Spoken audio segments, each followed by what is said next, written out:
So thank you for talking about the process rather than the product, because I find myself focusing, especially with a senior this year, on the product as opposed to the process. Well, I focus on the process too, and it's not going so well right now. But anywho, I remember 2 years ago, my now 17-year-old was 15, and I used to like argue with him every day about charging his cell phone. I need to have access to you all the time.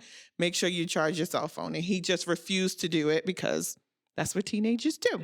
And so one day he went out to visit a friend in downtown Boston without a charged cell phone. It died, and he was taking public transportation and couldn't figure out how to get home. So I realize now, after you mentioning that, if he had have called me, I would have immediately dropped what I was doing to rush to find him and to rescue him.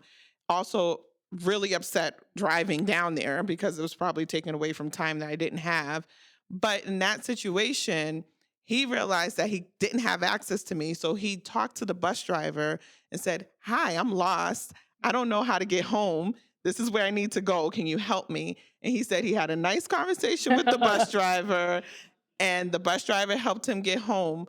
And it was just such a wonderful experience. Or, it helped, what you were saying helped me recall that, because now this child, he charges his phone every day. I'm so glad you shared this story. I love this story so much because it illustrates a couple of things, right? One is you're focused on the product. You want him to have a charged phone. And how did you do that? You told him what to do. Maybe we might use the word nag. Although I'm sure if you asked your son, he would say nag. You were reminding him. And what happened? The phone never got charged, right?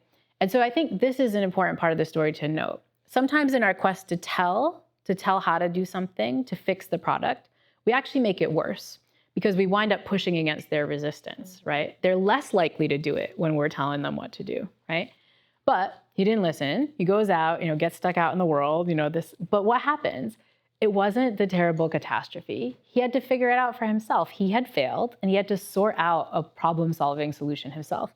And what did he do? He did it beautifully. He did it in a way that got him social connection, got him a great story that I'm sure he's telling, you're telling, and so on. And now we see a different result, which is like that phone is charged all the time. Think about when you change your behavior. You usually don't change your behavior just because somebody who is nagging you about it or kept telling you about it. You change your behavior when you experience personally the negative consequences of that behavior, and you usually change it really quick. When we prevent our kids from experiencing their own negative consequences, we're actually preventing not just their learning, but in some ways their success, right? Is that like one trial learning is going to get them up and running, but it would feel really bad. You noted, I love that you noted in this story that if he had called, I wouldn't have been like, well, figure it out because you got stuck because your problem for not, you would have immediately helicoptered in and rescued him. And you would have deprived them of this opportunity of solving it themselves. Sometimes we might get that call. Maybe not in this extreme a situation, but sometimes we might get something where we want to solve it. And I think we might want to say, no, maybe you should problem solve and figure it out yourself, right? This is the situation that you built. Let's see you problem solve it yourself. But to do that, I think we need really good strategies as parents for emotion regulation, right? Because you hung up the phone like, nah, sort it out. You'd be like, no, I feel so guilty. I'm so scared, right? But that's a spot where I think these strategies for emotion regulation come in, right? Because to have them fail, you need to be a parent that sees and watches them fail. And it is so hard, right, to have that happen. But it's so effective. That's parenting for the future, right? That's kind of focusing on the process.